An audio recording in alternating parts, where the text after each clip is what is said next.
Oh, first of all, welcome. This is Unsolicited Perspectives. I'm Bruce Anthony, your host here to lead the conversation in important events and topics that are shaping today's society. Join the conversation by following us wherever you get your audio podcasts. Subscribe to our YouTube channel to watch our video podcast. Rate, review, like, comment, share.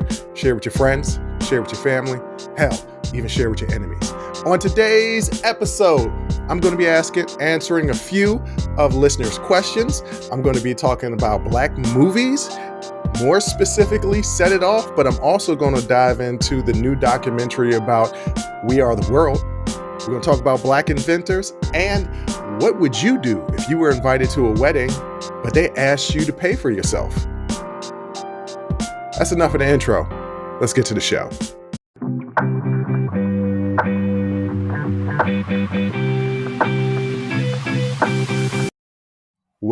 Well.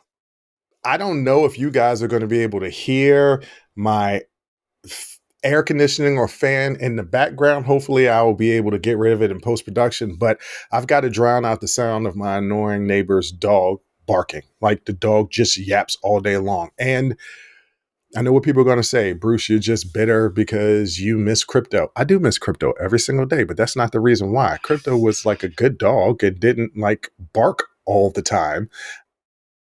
And these dogs just yap all day long. It's really, really annoying. But we shall continue on and you shall get your show and hope that there isn't too much background noise that's distracting.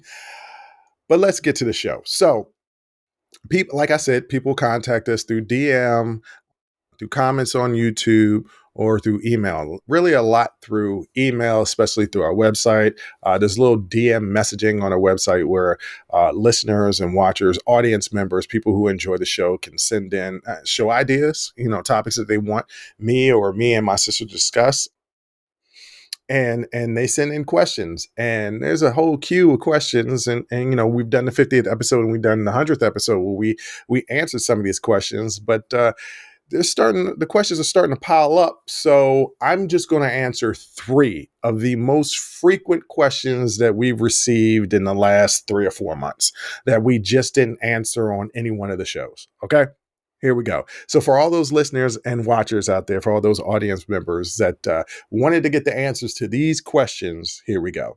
The first question is, and it's the most common question, Bruce, what is your type of partner? I'm assuming that they mean love interests because that is the most common question I get.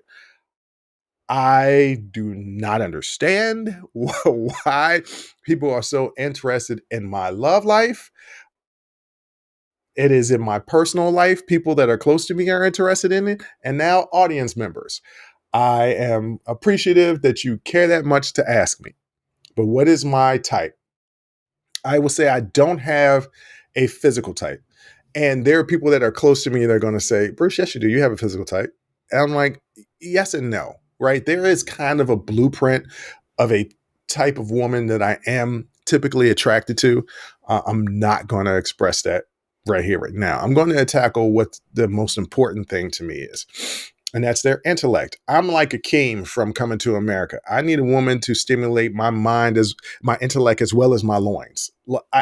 I've learned that in my older age that I'm really attracted to brilliant women. Women that not only are intelligent, and you don't have to be extremely intelligent. It just so happens that some of the women that I've actually fallen in love with, if I can actually say that I've ever been in true love, which is another question all in of itself. But the women that I thought that I cared for a great deal, we're really intelligent and we're thinkers. Sometimes, think too damn much, but we're thinkers. So I'm really attracted to that. I had one ex-girlfriend recently within the last 5 years. Like, we could sit and talk for 8 hours and it could be about anything and everything. And it wasn't all about the physical aspect of our relationship. It was just talking. Matter of fact, the last few girlfriends I had, it's been about like talking and being able to converse. Now, I know there are guys out there that do not care about that. there are some men out there that I swear they don't like women because they don't want women to think or act or do anything out of what they want, and that's not my bag. I look for a true partner in every sense of the word, and a true equal, and that's kind of just what I look for. Sorry, I had to take a break because my nose was running. But yeah, that's just kind of what I look for. So yes, I do have a physical type. I do have to physically be attracted to you. But there have been women that I wasn't necessarily like overly physically attracted to, but because of their mind, it grew my physical attraction towards them. So that I guess that answers your question. I don't know if you guys are looking for something specific. I don't really know what to tell you. AOC, like that would be an example of a brilliant, beautiful woman that I'm just in love with. So okay, that's the prototype. AOC. That would be my type. Okay, the next question. How do you choose to interview, or who do you choose to interview, and why? I think I've answered this question before, but I wasn't sure. So I said I'll answer it again because the interviews are going to start up again.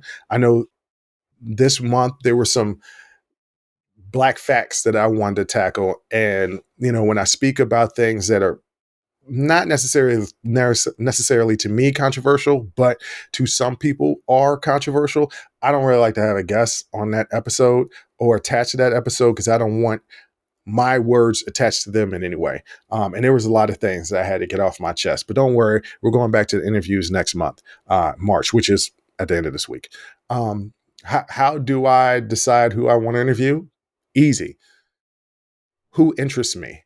That's basically what it is. So, what I've learned in these interviews are that when I'm engaged and interested in the person that I'm interviewing, there's a good response from you guys, the audience, because it's not me reeling off questions. One, I think I've become a far greater interviewer than I was a year ago. That's first and foremost, right? Because it used to just be answer.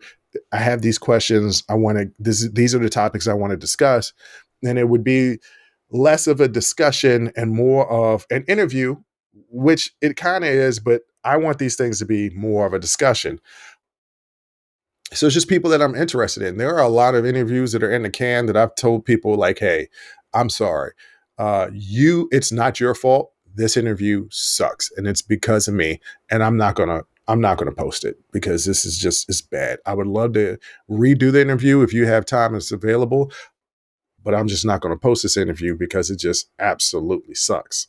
So that has happened.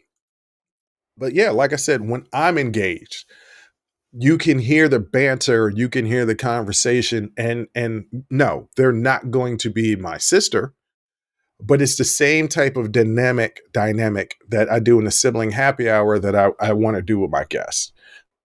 I want them to be able to sell whatever they're selling, pitch whatever that they're pitching, and ask them questions that I'm interested in. And I want it to be, some back and forth of discussion, and wherever that discussion leads me is wherever it goes. So that's how I kind of decide. The second question is, can anybody, pitch being on the show? Yes. On our website, there is a apply to be a guest.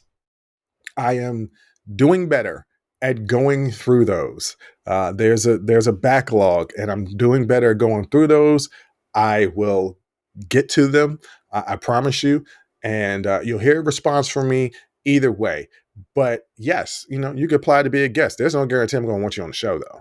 Like, because one of the questions is, what is it that you want to talk about? If it's something that really doesn't interest me, or if I don't think that what you have to say is really interesting, I don't want you on the show. No offense, but it's my show, and I can have who I want on my show. I don't. Nobody gets to dictate to me who I want on my show. But yeah, so absolutely, you can apply to be on the show at any time, and keep following through with us, right? Because I'm gonna catch you somewhere if you're applying. Because like I said, there's a backlog in the apply to guest list, but I'm gonna catch you somewhere. whether it's through DMs, emails, or through the website messaging. If you want to be on the show, if you know somebody that's interesting that you think might be a good discussion on the show, by all means, jump in to apply to be the guest on our website at unsolicitedperspectives.com. And the last question is, are you going to have other people in your life on the show? I'm assuming, because I've gotten this a couple of times, my brother never coming on the show. Y'all can just forget that. Listens to the show, a huge fan of the show, never coming on the show. I've asked, my sister has asked, our parents have asked. He doesn't want to do it. I respect that. And so that won't happen. If you're talking about my friends, because I know I had a couple of questions, am I ever going to have my bestie on? I'll ask her. Am I ever going to have my boys on? I've asked them, but I've set certain parameters to the discussion. I don't know if y'all realize it or not. My sister loves to bring it up. I don't like a whole lot of cussing on the show. I don't like a whole lot of foul language on the show. And some people feel like that's restrictive to them. And they're like, I'll come on the show if you just let me say what I want to say. And I'm like, no, that's not how things work. You can't just say whatever you want to say. So I've had those conversations. I don't know if my parents will ever come on the show. There would have to be a real clamoring for that, and they would have to be comfortable coming on the show. I don't know. But so yes and no, maybe. Yeah. Does that answer your question? Yes, no, maybe is the answer to those questions. So I don't know. I don't know. I guess I'll reach out to my friends. It'd be interesting to have my bestie on. I may want to do that behind the paywall. We may have to do that on Patreon because my friend is we're twins. We're just alike. So that could be a wild show. But so let me get to some of the other stuff after asking those questions. Let me get to some of the other stuff that I wanted to talk about. I had somebody recommend to me watch the We Are the World documentary. It's the greatest night in pop. It provides behind the scenes and a look at the creation of the iconic song We Are the World. The documentary is available on Netflix. It reveals how the song We Are the World was co-written by Lionel Richie and Michael Jackson. And this was at the height of their fame. This was like right after Thriller and All Night Long. Like this was the mid 80s and they were it. And there's both songwriters. Michael just wrote Thriller, right? And I think he was in the process of writing Bad at that time as well, which, me and my sister have said is our favorite, or we think that's the greatest Michael Jackson album. I know Thriller gets talked about a lot. Off the Wall is fantastic. But, we think Bad is the best. Bad is the best Michael Jackson album. And Lionel Richie going all the way back to the 70s with the Commodores, hit group. And then when he went off on his own, that first album was just, his first single album was just bananas. So they wrote the songs. Just to go through all the people that had a solo part in this We Are the World, because I'll get into what the documentary shows about how this song came about. But Lionel Richie, Stevie Wonder, Paul Simon, Kenny Rogers, James Ingram, Tina Turner, Billy Joel, of course, Michael Jackson, Diana Ross, Diane Warwick, Willie Nelson, Al Jarreau, Bruce Springsteen, Kenny Loggins, Steve Perry, Daryl Hall, Huey Lewis, Cyndi Lauper, Bob Dylan, and Ray Charles all had solo parts in the song. The song was specifically inspired because of success of this song called Band Aids. Do They Know It's Christmas? It was a charity single recorded by popular British and Irish musicians to raise money for the same cause that We Are the World was trying to raise money for. And it was to combat famine in Africa, more specifically Ethiopia, that was running through a very, very, it was horrible. And I don't know what was going on before this time, right? Like I'm 4, 5, 6 years old at this time. I remember, I'm living in Illinois. I remember this song coming out. It's one of my earliest memories. And I was a huge Michael Jackson fan. So Michael Jackson's going to be on the song. I'm going to make sure that I know what this song is about and listen to the song. And I remember watching TV as a little kid, probably cartoons and then wrestling, and to see all these starving kid in Africa commercials, right? And so this was The purpose of creating We Are the World was to raise money and to donate money to help combat famine in Africa. So what happened was is Harry Belafonte, one of the most important black activists of all time, really, saw a BBC story talking about the famine in Ethiopia. And this is the reason why I decided to talk about this documentary is because one is celebrating Harry Belafonte, a major black activist during Black History Month, celebrating all the people that were behind the scenes that were black that put together this song. And the cause was to help black people, not black Americans, but Africans who were also black. You got Michael and you got Lionel Richie writing the song. You have Quincy Jones as the producer. You have Harry Belafonte, who called his manager at the time, Ken Cragen, uh, to get together all of the most popular artists at that time to bring them together for this particular song. It was released, the song We Are the World was released in 1985. It quickly became the first single to be certified multi-platinum. The song has won 4 Grammys and raised over 43 million for charity, which is a really big deal in 1985. The selection of artists was intended to represent a broad cross section of music industry, including pop, country, folk, rock, and more. So this is what's interesting. This was they Harry Belafonte and Ken Cragen decided to do this song. This is all in the documentary, and I recommend watching the documentary. It's entertaining. At the very least, it's entertaining.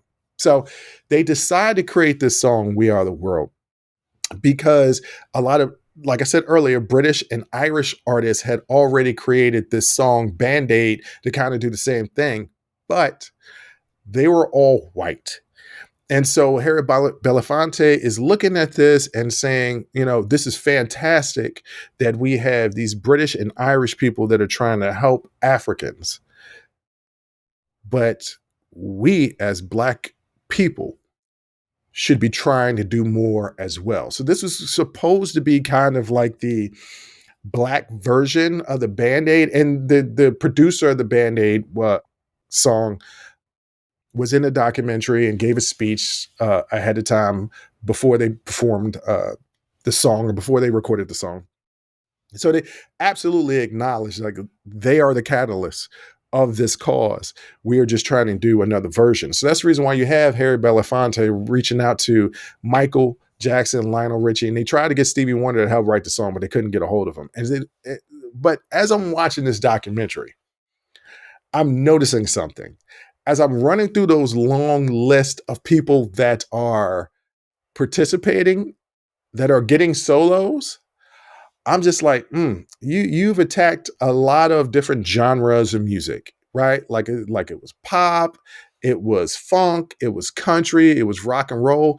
Where the hell was the soul? Where was Aretha Franklin? Where was Luther Vandross? It kind of was like, if the song was supposed to represent everybody, it absolutely did that. I almost felt like, and this is odd to say, that some of the blackness for what the song was supposed to be was drowned out, even though it's Lionel Richie, Quincy Jones, and Michael Jackson producing the song. And don't get me wrong, like some of these people that were on the song, Kenny Rogers can blow. When I say blow, can sing his ass off, right? Kenny Rogers can blow. Willie Nelson, he can go. Bruce Springsteen, ain't nobody saying to me that Bruce can't sing. Steve Perry from Journey, Don't Stop Believing, get out of here. I mean, he can go. Hall and Oates, they can do their thing. Huey Lewis, I mean, he can go a little bit. Bob Dylan has a unique voice. Cyndi Lauper, I mean, she was hot at the time. Probably should have been Madonna. Whitney Houston was not really a thing at this time, but as I'm watching the documentary, in the beginning part of it, I'm like, where's all the black people? It's like more white people than it is black people. But I saw the vision towards the middle of the documentary that this song, like Michael and Lionel Richie wrote the songs, one, to be timely, right? So there aren't any lyrics that are specific to the time. It's supposed to transcend time. And it's supposed to also be multicultural, across all genres of music, bringing in all together, because that makes a statement. All of us, because we are the world, it's saying all of us can come together to make a change. And isn't that how change actually happens, when all people come together? So as I'm watching the documentary, I'm like, okay, I see what they're doing here. This is kind of dope. This is actually the way it should be. So yeah, I highly recommend the documentary. I'm not gonna. I just told a lot about it, but I highly recommend the documentary because it's going to give you some insight of, like, it was really. It's the song was all recorded in one night. They have all these different musicians or artists. They're artists. Some musicians, some artists, but all these different artists, like 40 artists, and the way they constructed it with vocal coaches to see which people sounded well next to each other. It's a masterpiece to see how a hit song was created. So I highly, highly recommend it. I highly, highly recommend it also to show how people can come together for a good cause from all different backgrounds and make a change, because we are the world. I know that was corny, but it's true though. It's true. At the end of the movie, at the end of the documentary, it made me proud. It made me real proud, just as a person, to know that all these artists came together free. Everybody volunteered their time to do this song. They didn't get any money from it. Proceeds all went to charity. All right. So that's just really dope. But I was on one this weekend as far as watching stuff. And I'm going to get to next a movie that I watched that's an old school movie. That's definitely a Black movie, but I think the themes are identifiable across the board. And we're going to get to that next. Hey there, podcast listeners. It's Bruce Anthony here, and welcome to another episode of Unsolicited Perspectives. Today, I want to talk to you about something that's been on my mind lately: the importance of staying hydrated and taking care of ourselves. Whether it's prioritizing our health and wellness, or gearing up for festival seasons, or just gearing up for whatever season or time of year, there's one brand that's been my go-to for all things hydration: Liquid IV. Speaking of health and wellness, let's dive into how Liquid IV can fuel your well-being. Imagine starting your day off right, feeling refreshed and energized. Liquid IV Hydration Multiplier is the missing piece in your daily routine. With just one stick, you get 5 essential vitamins and 2 times faster hydration than water alone. It's perfect for those early mornings, pre-workout boosts, moments when you're just feeling run down, or even after a late night or long flights. I absolutely love how convenient Liquid IV is. The packaging makes it easy to bring with me wherever I go. And let me tell you, it's become a vital daily part of my routine. The flavors, let me tell you something, they're incredible. From refreshing sea berry and strawberry lemonade to classics like lemon lime and watermelon, there's a flavor for every preference. It's like a burst of hydration with a hint of deliciousness. Picture this: 1 stick of Liquid IV mixed in 16 ounces of water, hydrating you 2 times faster and more efficient than water alone. And with 12 mouth-watering flavors, you'll never get bored with your hydration routine. Plus, Liquid IV is packed with 5 essential vitamins: B3, B5, B6, B12, and of course, vitamin C. It's also made with premium ingredients, non-GMO, free of gluten, dairy, and soy. This is hydration at its finest. But it doesn't stop there. Liquid IV believes that access to clean and abundant water is the foundation of a healthier world. That's why they partner with leading organizations, finding innovative solutions to help communities protect both their water and their futures. It's incredible to know that Liquid IV has already donated over 39 million servings in 50 plus countries around the world. They truly walk the talk. Get 20% off when you go to liquidiv.com and use code UNSOLICITED at checkout. That's 20% off anything you order when you shop Better Hydration today using promo code UNSOLICITED at liquidiv.com. Remember, folks, taking care of ourselves should always be a priority. So why wait? Head over to liquidiv.com, pick your favorite flavors, and experience hydration like never before. Stay refreshed, stay hydrated, and keep rocking those unsolicited perspectives.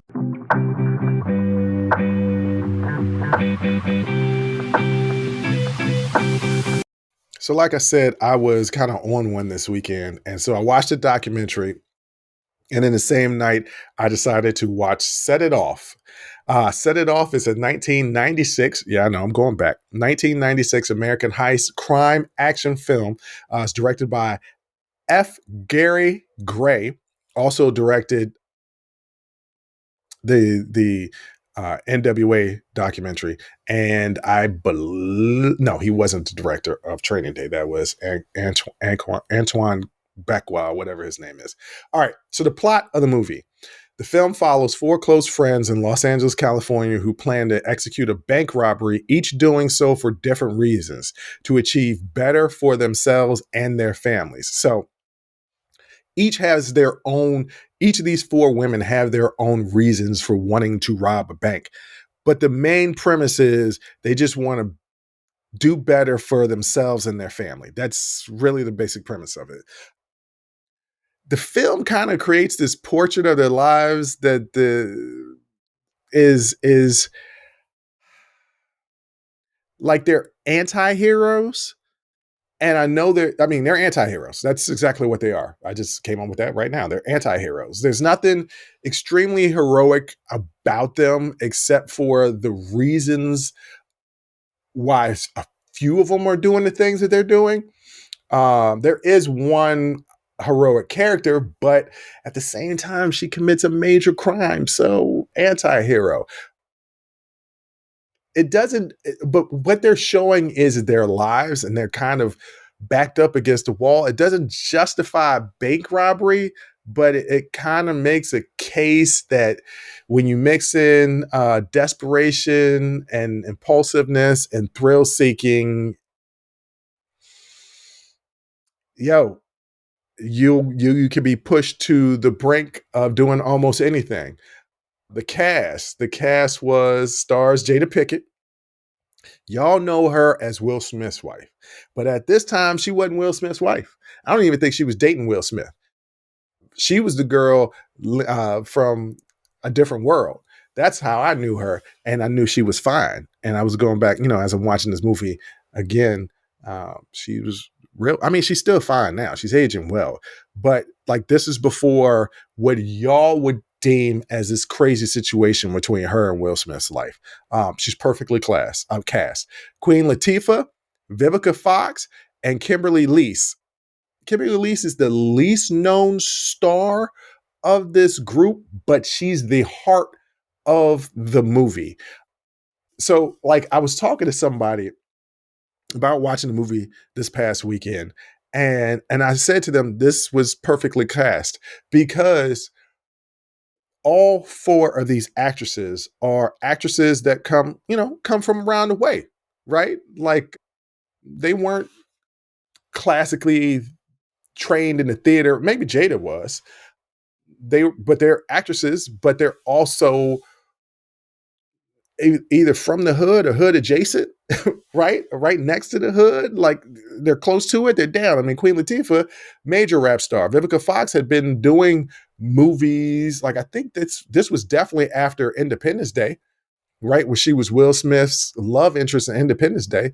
So, like, she was a name. These were names. And they show a lot of range in this movie. Like, you would look at Queen Latifah in this movie and be like, I did not see that coming, that character coming out, right? And Jada has such range of emotion in this movie, and so does Vivica Fox. Like, they all have such great range of emotion, and it was just perfectly cast. The film was released in November 6, 1996. It received positive reviews from the critics, was praised for the characters, the music, and the performance. Let me tell y'all something about the soundtrack. The Set It Off soundtrack, I bought the Set It Off soundtrack because there ain't nothing but hits on this soundtrack. And the chemistry, it was praised for the chemistry of the four leading actresses, particularly Jada Pinkett and Queen Latifah, but they all were great. So I'm watching this movie, and it's definitely a black movie, even though it grossed 41 million over a $9 million budget. So at that time, it was a blockbuster success. And I'm watching this movie, and even though it's a black movie, you see these common themes, and you kind of see them. The reason why it resonated with me is because you kind of see them throughout the world today. That's the reason why you have a lot of people gravitating towards President Trump. Follow me here. Follow me here. In the movie, you have these four women that are basically cleaning ladies, right? Working minimum wage, trying to survive. Jada Pickett's character is trying to send her brother to college, does some things to send her to college that she didn't necessarily want to do, weren't quote unquote technically illegal, but kind of illegal.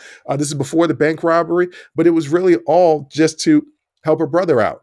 And once these women are faced with insurmountable odds, they turn to crime as a last ditch effort to try and better themselves. Now, here's where I come with the connection to Trump. You have a lot of people in these, not solely in these flyover states, everywhere. You have a lot of people, and let's be honest, a lot of white people that are not living well, right? Like the idea that I'm on the show and I only talk about black plight. I do that because I'm black. I don't know what it's like to be white and go through it. But to say that white people don't go through it, to say that there aren't white people suffering in poverty, or saying that white people aren't suffering from healthcare issues, to say that white people aren't suffering from, famine, starving, it would be disingenuous. This is absolutely the case. The reason why these things are is because of the established foundations of America really favor those with money, right? And if you don't have money, you don't come from money, it ain't real easy to make money. Not real easy to get to make it to get to those, to pass through those social economic categories, to keep progressing up. It is a very, very taunting, challenging task, because what America is really good at is in debt. So most people are in debt trying to climb their way out of, and it's really, really difficult. So some of these people that are following Trump are falling for the con because they're desperate. They don't see a way out of their situation. When they look at this person as the savior, i.e., like these three women in the movie that are bank robbing, they go against their principles. They're Christians, but they vote for a person who is clearly not a Christian man. They vote against freedoms, right? Because it's freedoms that they don't really care about, but the freedoms that they want. Those are the freedoms that are important to them. They can't see the bigger picture because they're focused on themselves, and we're all kind of focused on ourselves. So I get that. I understand that. So in a sense of desperation, people will turn to the things that they probably should not be turning to. Sometimes it's former President Trump. Sometimes it's bank robbery. And so as I'm watching this movie, I see these parallels and these themes from something 1996 that I'm going to say most Black Americans have kind of always kind of faced.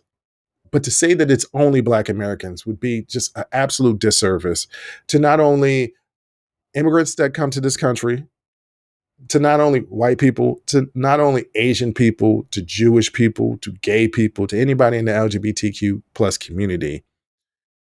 Anybody in these marginalized groups, and poor white people could be considered a marginalized group, because if you poor in this country, ain't no real way to dig yourself out. Not really. You have to be exceptional. If a person is exceptional, they can climb out of that. But you need help to be able to climb out of that. So I just found it really, really interesting. I recommend going and watching this movie. It is a black movie because it's a major black cast, but also the dude from Scrubs, what's his name? His real name is John C. McGlinley.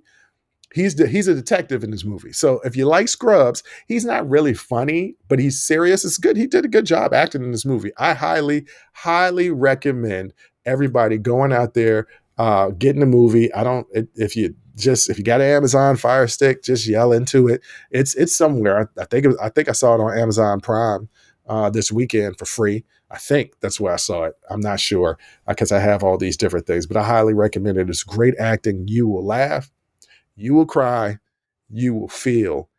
And if you think about it in a larger context of the themes that they're expressing here, it's an action movie, bang, bang, shoot 'em up, crime, drama, all that stuff. But if you look at the themes that they're talking about, the themes that they're talking about in 1996 are just as important and just as relevant as they are in 2024. Okay, that's enough about black movies. Let's go to my favorite topic this month, black inventors. And I'm going to be talking about George Edward Alcorn Jr. I'll get to what he invented first, but I want to get to his background. He was born on March 22, 1940.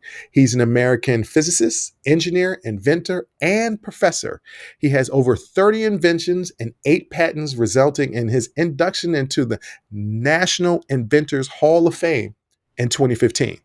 Alcorn received a Bachelor of Science in Physics from Occidental College and a Master of Science in Nuclear Physics from Howard University. He earned his PhD in Molecular and Atomic Physics from Howard University in 1967. And after earning his PhD, Alcorn spent 12 years working in the private sector, holding positions as senior scientist, senior physicist, and advisor engineer to IBM. Now, IBM is important for me personally, because when my grandfather moved the family out of New York to this planned community in Maryland called Columbia, Maryland, it was a planned community by Edward Norton's grandfather. Yes, the actor Edward Norton's grandfather in the 70s. And he wanted to create this community where people from all walks of life, every ethnic group, every religion, every background could come and live in this community, and it wasn't segregated anyway. It wasn't based off of economics. So, a lot of people that have money will live in better neighborhoods. People that don't have money won't live in neighborhoods. It was planned. So there were homes that had different price ranges in the same neighborhood.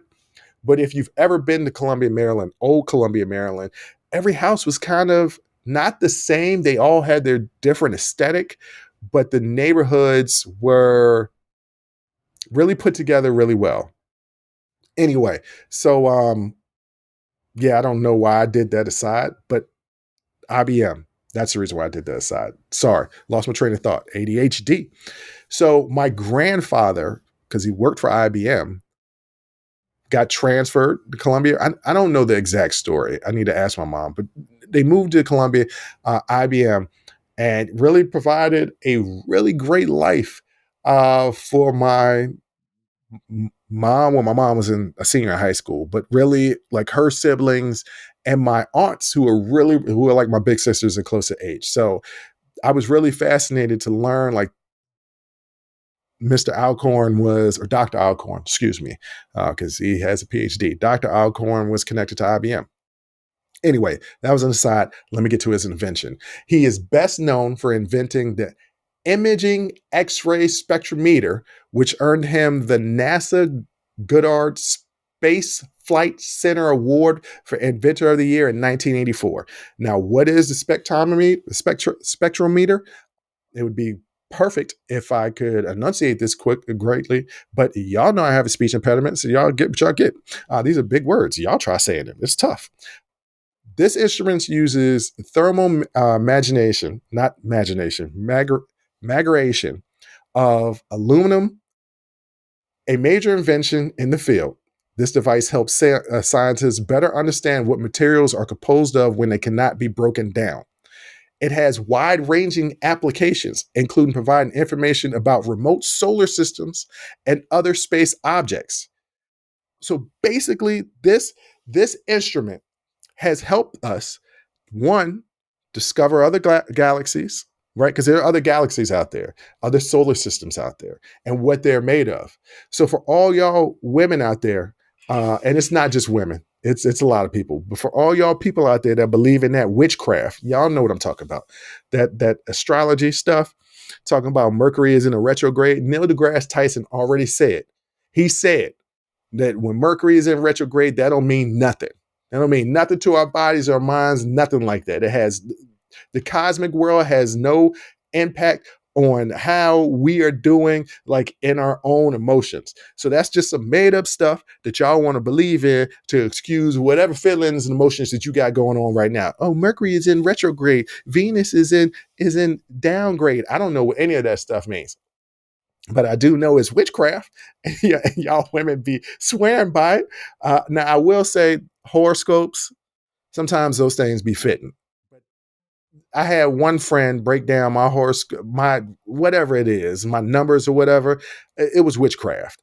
And she was like, this is how you are, and this is how you are. And I was like, no, I am not. And the one thing that a lot of people say is that cancers are sensitive. And I would say, I am not sensitive at all. So screw you guys. No, but I thought that was really cool to talk about George Edward Alcorn Jr. and his invention. Black man born in 1940s that created an instrument that was very, very important for NASA to be using. So definitely always want to get a shout out to our Black inventors. As I've been going through stuff this month, I've been finding out more and more Black inventors that are really, really dope, that are just not taught to us, that kind of agitates me a little bit, that I should not have to go scouring for my history and for things for people that are important, because there's a sense of pride that I keep getting every time I find out about a new Black inventor. And I just don't understand why these things aren't taught in history. And the only reason why I can think of is that the powers that be don't want Black people to have pride in themselves. I just don't understand it, because like it's American history, right? This is a contribution to America. All of these things, all of these inventors that I bring up are contributions of Black people to help better America. Don't you think that that would be something that America would want to celebrate? Or is the reason that they don't celebrate it, don't acknowledge it, is because they don't want to celebrate any accomplishments from people that they don't want to celebrate accomplishments from? I mean, think about it. We had a Christopher Columbus Day. And I mean, technically, we still have it. It's still called Christopher Columbus Day. He didn't discover America. First of all, this land that we're living on, he didn't discover that. It was further south, a lot further south, right? That's number one. Number two, there were already people here. So he didn't discover it, but yet he has a holiday that's celebrated and it's taught. It is taught all throughout history. These people that make advancement in technology, sciences, things of that nature, like Marie Brown, who basically she created the home security system. Like, that does not get talked about. Everything that people use, we use this every single day, every day. How many of you actually knew there was a Black woman, a Black couple? Because Albert Brown had something to do with that, you know. But how many people out there knew there was a Black couple that put that together? I don't know. I find that kind of important. I find that extremely interesting. But it's up to you. I'm just trying to teach you guys a little something, just a little something, something during Black History Month. But I told y'all this is not going to just solely be during Black History Month. I'm gonna be doing this stuff year round. The heavy focus has been on this month, but I'm gonna be doing this stuff year round.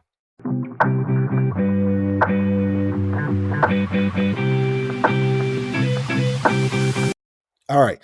This is the last thing I wanted to get to, because I found this extremely interesting and went viral this weekend, and it's about a wedding.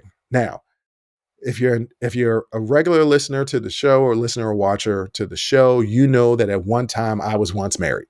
I think that's the reason why so many people are so interested in my personal life. I can't understand it. But yes, at one time I was once married and I had a pretty big wedding. I mean, I must say that my wedding was pretty dope. It was big. It was about 125 to 150 people there.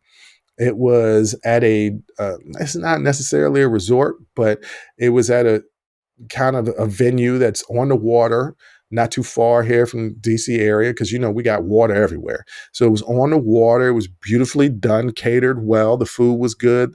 I forgot who we had as a music. I think it was a DJ, but it was a beautiful event. Expensive, extremely, extremely expensive, but a beautiful event. And I go back and forth about when people get married. Should you have such a big wedding? Because some of that money could be going towards you building your life together. It's such a huge expense. I mean, if you got the bread, you got the bread, do it. But it's such a huge expense to throw a party. And it is an important day, right? You two people are joining unions, which is supposed to be for the rest of your life, but it's like 50% of the marriages fail. So it's not supposed to be life, but for a period of time, right?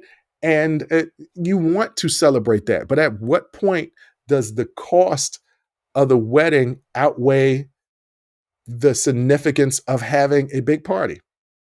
Well, there's this couple that is getting married, and a copy of the invitation of the wedding got out to the internet and is blown up the internet. So what I'm going to do is I'm going to read to you guys the copy of the invitation and discuss what I think about it after I finish reading it. So here we go. They don't give the names. They black that out, which is kind of important. But ceremony to start promptly at 4 p.m. Doors open at 5 p.m. Dress code, smart casual. We are overjoyed to extend our heartfelt invitation to you to join us on our special day as we celebrate our love and commitment. Your presence means the world to us. In lieu of traditional wedding gifts, we kindly request that you contribute towards the cost of our reception buffet. This will allow us to share a wonderful meal together and create a lasting memories with our loved ones. The cost per adult is $40, and for children under 12, it is $20. To facilitate the planning process, we kindly ask that you include your contribution when you RSVP. This will help us provide accurate numbers to our venue and ensure a seamless experience for everyone. Please note that payment can be made by transferring the funds directly to our bank account at your earliest convenience. Below are the details. They block that out. Kindly include your name and wedding buffet contribution in the payment reference. Your presence at our wedding is the most meaningful gift we could ask for, and we are truly grateful for your love and support as we embark on this new chapter of our lives together. All right, that is the invitation. What do I think about that? This is what I think about that. Key points here that I was making earlier. Weddings are expensive. Weddings can create a debt in your joint union as you're starting your joint union, right? They're saying, hey, look, y'all don't need to give us any wedding gifts. Want to help us out? Pay for your food. And then what are the prices? $40 per adult for a buffet, $20 per kid under 12 for a buffet. Now, it doesn't say anything about the bar, if it's a cash bar, if that's included in the price. I would be asking those questions. But if I was invited to this wedding, and let me tell you, I've been a groomsman in some gorgeous weddings. I've also been a groomsman in a ghetto wedding, and several ghetto weddings. I've been in attendance to some beautiful weddings, and I've been in attendance to some ghetto weddings. And when I mean ghetto, it was one wedding that I went to. They didn't have the right cutlery for the food. So we were sawing our meat with it. It was bad, right? It was good. It was bad, but it doesn't matter because you're celebrating somebody's union. $40 for me and whatever guests and kids. That's like a night. It's a night of dinner, right? It's a night out. But it's just not, that's like a night out at a restaurant. This isn't a night out for a complete party because that's what it is. It's a party. So if I was invited to this wedding, I wouldn't see a problem with it, especially considering the fact that they said in lieu of a wedding gift, because I would probably still get a wedding gift. It would be, be on the cheaper side since I had to pay for myself. But I could tell you from a personal experience because, like I said, I had a wedding. And I had some family members who might even be listening to this right now who said that they were going to come and did not come. And that cost me money. And it wasn't no $40 per person. It was close to $100 per person. So yeah, it cost a great deal of money to have people at your wedding. And for those people that don't show up, y'all are trifling. I'm not just talking to my own family. I'm talking to anybody that RSVP'd to a wedding and didn't let the person know, hey, yeah, I'm not going to be able to make it. So yeah, no, I don't really find anything wrong with this. I actually kind of wish that I could get more invitations like this. If you want me to come to your wedding and you're like, hey man, you just pay your way, fine. As long as the wedding is like within driving distance. If I got to hop on a plane, I'm not coming. I'm, I'm not coming because I got to pay. I got to pay to hop on a plane to get there, and also pay the $40. Also, there's another aspect of asking people to pay for themselves for the invitation is you obviously can't say that to the bridal party, right? To the groomsmen and the bridesmaids. You're going to just have to eat that because they're already paying to be in your wedding in the first place, which I said to my groomsmen, and I told my ex-wife to say to the bridesmaids, don't get us any gifts. Don't get us nothing because they had to pay to be in our wedding. They got to pay for their tux rentals and the gown rentals or purchases, right? They also take us to bachelorette and bachelor parties. Like those are the ones that actually put in dough for our wedding. So we said, do not get us a gift because the gift of you being in our wedding is good enough. And we got them gifts because that's what you're supposed to do. Like, thank you for doing that. But I don't necessarily, some people were saying that this was ghetto and this was hood and like, don't have a wedding if you can't pay for it. And I mean, hey, there's some arguments to that. And guess what? If somebody like this invites you to the wedding, you ain't got to go. Right? Like that's their get down. You ain't got to go. Y'all act like y'all never went to a rent party before. Time out. Let me repeat that. Y'all act like y'all never went to a rent party before. For those people who have not gone to a rent party and don't understand what a rent party is, that's when somebody throws a house party and charges people to come to the house party so that they can pay their rent. You act like you haven't gone to a house party and been charged to get in. Like that even happened at fraternities at the University of Maryland. They would have parties. You would have to, pay $5 or $10 because they're providing a beer and you're underage. I'm not throwing anybody on the bus. Damn it. I shouldn't have said that. But yeah, sometimes you got to pay to play. So for those people out there who are calling it tacky, for you, that's tacky. For them, I say that's smart. Hell, if I get married again, that's something I might do. If you want to come to my wedding, that's cool. Just pay for yourself because this is where I'm going to be at this time. Hopefully she wouldn't be my partner unless no. The partnership is about, compromise. So if that's not something that she wanted to do, obviously I would compromise, obviously. But I don't want to pay for another wedding. I don't. Personally, them bad boys are expensive. And they said, hey, look, pay for yourself. I would need a little bit more details. What does that $40 include? Is it just buffet? Is it buffet and alcohol? What are the alcohol situation is?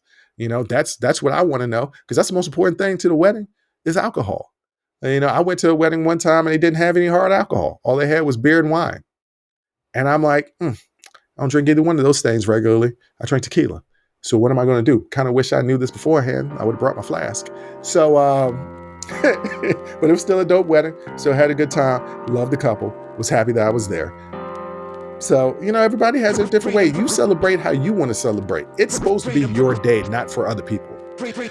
You include other people because you want them to take part in your special day.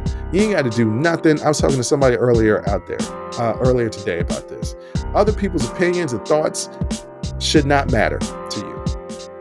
Do what makes you happy as long as it's not hurting anybody else. And this was not hurting anybody. I mean, if you don't want to pay the money, you ain't got to go. You don't have to go. You got to pay to play. But on that note, that's going to be it for today. I want to thank everybody for listening. Thank everybody for watching. Until next time, as always, I'll holla. Whew, that was a hell of a show. Thank you for rocking with us here on Unsolicited Perspectives with Bruce Anthony. Now, before you go, don't forget to follow, subscribe, like, comment, and share our podcast wherever you're listening or watching it to it. Pass it along to your friends. If you enjoy it, that means the people that you rock with will enjoy it also. So share the wealth, share the knowledge, share the noise. And for all those people that say, well, I don't have a YouTube. If you have a Gmail account, you have a YouTube. Subscribe to our YouTube channel where you can actually watch our video podcast. But the real party is on our Patreon page, After Hours Uncensored and Talking Straight-ish. After Hours Uncensored is another show with my sister. And once again, the key word there is uncensored. Those are exclusively on our Patreon page. Jump onto our website at unsolicitedperspective.com for all things us. That's where you can get all of our audio, video, our blogs, and even buy our merch. And if you're really feeling genuine and want to help us out, you can donate on our donations page. Donations go strictly to improving our software and hardware so we can keep giving you guys good content that you can clearly listen to and that you can clearly see. So any donation would be appreciative. Most importantly, I want to say thank you for listening and watching and supporting us. And I'll catch you next time. Audi 5000. Peace.